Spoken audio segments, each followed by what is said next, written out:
that seems to be the case. It was my experience. I talked with other writers.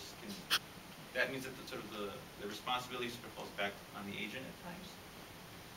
Yeah, it's a little bit tricky because you are not the editor, and there does come a point where you have to step back and let the editor do whatever he or she is going to do. But in terms of getting material, especially fiction, ready to go to publishers, I can't send them something that I don't feel is, I don't know, 9/10 of the way there. And I don't run into that many editors anymore who do that much editing, sadly. Now, editors hate when I say that, but all I can tell you is that is my experience.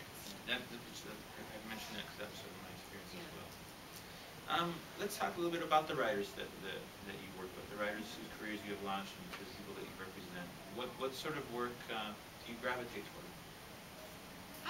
I like quirky. That always comes back to bite me when I use that word in various entries, you know, descriptions of myself that are printed or online or something.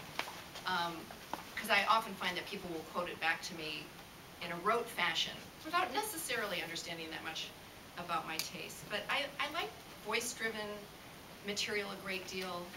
I am seduced by wonderful sentences. I mean, honestly, you know. I like a careful and colorful kind of writing.